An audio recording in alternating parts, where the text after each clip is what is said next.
तो मकर लगन के लिए हम चर्चा कर रहे हैं राहु की प्लेसमेंट के बारे में। और इस वीडियो में आप देखेंगे आपके थर्ड हाउस के लिए। थर्ड हाउस जहां आपके राहु अब मीन राशि में स्थित होंगे। मीन राशि में राहु स्थित होंगे तो ऐसा राहु आपको फॉरेन कनेक्शन देगा। इवन लगातार फॉरेन यात्रा या फॉरेन में आपका सेटलमेंट भी हो सकता है। राहु यहाँ है तो निश्चित तौर पर आपको लगातार एक्टिव बने रहना पड़ेगा किसी भी पर्टिकुलर काम को करने को लेकर। अब ये ड्यूअल साइन का राहु है। ड्यूअल साइन का राहु है तो कहीं ना कहीं आपको शुरुआत में अपने काम पर कंसंट्रेट करने में थोड़ा प्रॉब्लम भी होगा और हमेशा एक द्वैतवादी थिंकिंग आप मन में लेकर चलेंगे। ऐसे में कभी कभी आपका किसी भी पर्टिकुलर काम के लिए एफर्ट ज़्यादा बढ़ जाएगा क्योंकि आपका जो मेहनत है, आपका जो हार्डवर्क है वो सही दिशा में नहीं होगा। यहाँ पे अब आपको ज़्यादा दिक्कतें तब आएंगी जब राहु के साथ यहाँ कोई एनर्जेटिक या फायरी प्लैनेट बैठा हो, जैसे अगर सूर्य बैठे हों या इवन मंगल बैठे हों। यहाँ पे राहु के साथ जो भी प्लैनेट होगा वो राहु की क्वालिटीज़ की वजह से बहुत ज़्यादा मल्टीप्लाई होगा, तो वो अपना प्रभाव थर्ड हाउस में काफ़ी स्ट्रांगली डाल पाएगा। और वो ग्रह आपके चार्ट में जिन जिन भावों को एस्पेक्ट करेगा उन भावों पर भी अपना बहुत स्ट्रांग प्रभाव डालेगा। इस केस में राहु के साथ बैठे हुए ग्रह का इंपॉर्टेंस भी बहुत ज़्यादा हो जाता है। राहु यहाँ है तो मुख्य तौर पे ऐसा राहु आपके बिजनेस के लिए बहुत ज़्यादा अच्छा साबित हो सकता है, आप अगर प्रोफेशनली आगे बढ़ना चाहते हैं। लेकिन इसके लिए आपको महादशा पर भी विचार अवश्य ही करना होगा। हो सकता है कि आपको लगभग छोटी आयु में ही या बहुत लेट एज में राहु की महादशा आ रही है, तो राहु की महादशा आपको पर्टिकुलरली कौन से समय पे ज़्यादा बेस्ट रह सकती है। ऐसी महादशा आपको लगभग 25 की एज या 30 की एज तक ज़्यादा बेटर रह सकती है। राहु यहाँ है तो ये रिश्तों को लेके उतना अच्छा राहु नहीं है, लेकिन आपको काफ़ी ज़्यादा सेल्फ ऑब्सेशन क्रिएट करेगा और आपको कहीं ना कहीं बहुत ज़्यादा साहसी बनाएगा। अगर राहु के साथ कोई फैरी प्लैनेट बैठ जाता है तो भले ही राहु रिश्तों के लिए उतना अच्छा साबित नहीं होने वाला, लेकिन आप में साहस की क्षमता बहुत ज़्यादा होगी।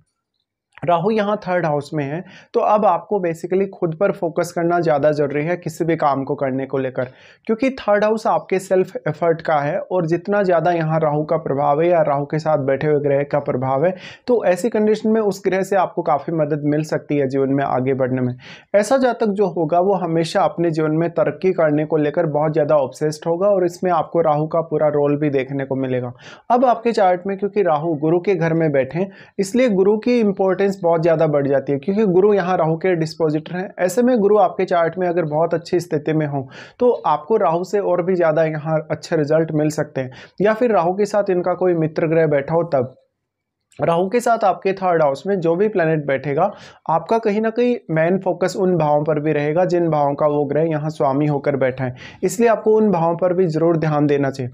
इसके साथ साथ लाइफ में आप बहुत ही ज़्यादा एनर्जेटिक और बहुत ज़्यादा ऑब्सेसिव नजर आएंगे। कोई भी काम ऐसा हो सकता है जो आप करने में सक्षम हो, चाहे किसी भी एक सामान्य पर्सन के लिए वो काम असंभव हो सकता है या किसी भी सामान्य व्यक्ति को उतना ज़्यादा साहस प्रदान नहीं करेगा कोई भी अन्य ग्रह, जबकि आपको जो राहु है यहाँ पर बहुत ही ज़्यादा एनर्जेटिक और साहसिक बनाएगा।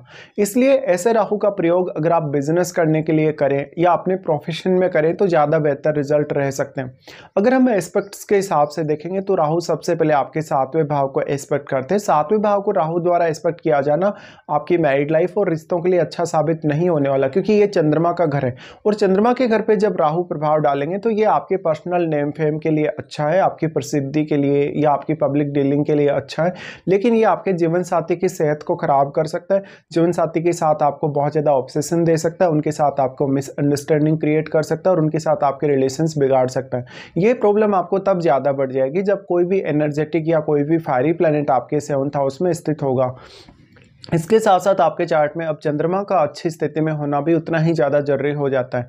तो राहु की जो 7th हाउस पर एस्पेक्ट है उसकी वजह से पर्टिकुलरली बिजनेस करने के लिए बहुत ज़्यादा अच्छी स्थिति बन सकती है और मैरिज होने के बाद आप अपने प्रोफेशन को लेके या अपने किसी भी पर्टिकुलर बिजनेस को लेके कुछ बड़े फैसले ले सकते हो। राहु की जो 7th हाउस पर एस्पेक्ट है इसकी वजह से मेनली अब आपका जो व्यवहार है दूसरे लोगों के साथ वो आपके लिए बहुत ज़्यादा मैटर करेगा। इसके अलावा अगर यहाँ कोई ऐसा ग्रह हो आपके सप्तम भाव में जो राहु का मित्र हो तो ऐसे में बिजनेस करने में आपको ज़्यादा सहायता मिल सकती है मैरिड लाइफ की तुलना में।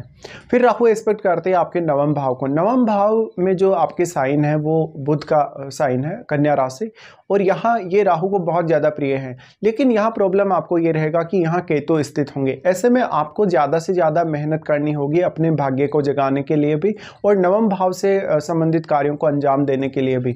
अब यहाँ सबसे बड़ा रोल होगा राहु के साथ बैठे हुए ग्रह का। राहु के साथ जो बैठा हुआ ग्रह है वो इतना इतना ज़्यादा पावरफुल हो चुका है राहु की वजह से कि वो ग्रह अब आपके नवम भाव पर अपना बहुत स्ट्रॉन्ग प्रभाव डाल सकता है। तो वो राहु की तुलना में यहाँ केतु को ज़्यादा प्रभावित करेगा। वैसे तो राहु भी आपके नवम भाव पर अपना प्रभाव डाल रहे हैं और नवम भाव में बैठे हुए केतु को प्रभावित कर रहे हैं, लेकिन यहाँ समस्या ये है कि 180 डिग्री का एंगल है दोनों के बीच में, इसलिए राहु का जो प्रभाव है वो उतना स्ट्रांगली केतु पर नहीं रहने वाला। और क्योंकि केतु नवम भाव में है तो केतु ही अपना बहुत स्ट्रांग प्रभाव डालेंगे नवम भाव में राहु की तुलना में। लेकिन इसलिए आपको ये देखना होगा कि राहु के साथ आपके थर्ड हाउस में कोई भी प्लैनेट स्थित है या नहीं, क्योंकि वो प्लेनेट अपनी क्वालिटीज़ की वजह से बहुत ज़्यादा मल्टीप्लाई हुआ है। राहु ने उस ग्रह को बहुत मल्टीप्लाई किया है या उसके गुणों को मल्टीप्लाई किया है, इसलिए वो ग्रह अब इतना ज़्यादा पावरफुल हो चुका है राहु के साथ रहते हुए कि वो आपके नवम भाव को बहुत ही स्ट्रांगली प्रभावित कर सकता है। ऐसे में आपको देखना होगा कि बुध का संबंध भी क्या राहु से बन रहा है या नहीं बन रहा। अगर बुध का संबंध राहु से बन रहा हो तो ये नवम भाव के लिए और भी ज़्यादा बेटर होगा। इस प्रकार का राहु आपको जीवन में कुछ बहुत बड़ा टारगेट देके चलने वाला होगा। साथ साथ में ये हायर एजुकेशन के लिए अच्छा है, दूसरे कल्चर के साथ मिलने के लिए या दूसरे कल्चर के साथ एडजस्टमेंट करने के लिए अच्छा है। साथ साथ में दूसरे धर्मों के बारे में जानने या आध्यात्मिक नॉलेज ग्रहण करने के लिए भी राहु यहाँ आपको सपोर्ट करेंगे। इसके साथ ही ये सबसे बड़ा आपको फ़ायदा होगा लॉन्ग डिस्टेंस टूर में।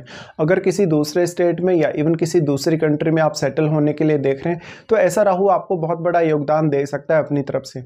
उसके बाद राहु एस्पेक्ट करते हैं आपके 11वें घर को। 11वें घर को जब राहु एस्पेक्ट करें तो यहाँ देखिए यह आपका नेटवर्क सर्कल है और नेटवर्क सर्कल के जितने भी लोग हैं उनसे आपकी अपेक्षाएं काफ़ी तीव्रता से बढ़ेंगी। अब ये आपके चार्ट में क्योंकि देखा जाए तो यहाँ पे जो स्थिति है कहीं ना कहीं राहु बहुत ही अच्छे से स्ट्रांगली आपको कनेक्ट करने की कोशिश करेंगे लोगों से और आपका नेटवर्क बहुत ज़्यादा होगा। ये मंगल का घर है, मंगल का घर है तो यहाँ मंगल का एनर्जी है, इसलिए यहाँ आप किस तरीके से बैलेंस में ला पाते हैं अपनी एक्सपेक्टेशंस को। यहाँ पे अब अगर कोई फायरी प्लैनेट है जैसे अगर सूर्य है या मंगल है तो ऐसे में 11वें घर से संबंधित जो भी आप जीवन में डिसीजन लेने वाले हैं उनके लिए आपको ज़्यादा सोचना और विचारना पड़ सकता है। यहाँ पे राहु का जो एस्पेक्ट है 11वें घर पे, इसके वजह से आपको हालांकि मल्टीपल इनकम सोर्स बनाने में मदद मिल सकेगी और साथ साथ में कभी कभी आप अपने धन का बहुत अच्छा इस्तेमाल भी कर लेंगे। लेकिन यहाँ आपकी एक्सपेक्टेशन बहुत ज़्यादा तीव्र रहेंगी, इससे में आप में धैर्य की कमी रहेगी। तो 11वें भाव पे आपको सबसे ज़्यादा ध्यान देने की आवश्यकता है। इस प्रकार का राहु आपको सडनली धनवान बना सकता है, लेकिन उसमें आपका एफर्ट ही बहुत ज़्यादा मेजर होगा या आपके स्वयं के एफर्ट का ही बहुत बड़ा रोल होगा। ऐसे में इस प्रकार का राहु आपको छोटी आयु में ही बहुत ज़्यादा सेल्फ डिपेंड बनने की तरफ इशारा करता है। लेकिन अगर राहु को इनका कोई मित्र ग्रह साथ मिल जाए तो ये और भी ज़्यादा बेटर रह सकता है। उसके बाद आपको देखना होगा यहाँ राहु की महादशा को। वास्तव में आपको राहु की महादशा है और अगर आपको राहु की महादशा सही समय पर अपने जीवन काल में मिल जाती है तो राहु की महादशा में आप बहुत ही ज़्यादा प्रगति करेंगे। इसके साथ साथ फिर आपके लिए मैटर करेगा यहाँ कोई अन्य ग्रह का जो प्रभाव है राहु पर, तो उसके लिए भी आपको देखना चाहिए। इसके अलावा अगर हम देखें तो राहु देखिए थर्ड हाउस में मेनली आपकी खुद की क्वालिटीज़ और आपके खुद के गुणों को ही इनहेंस करेंगे।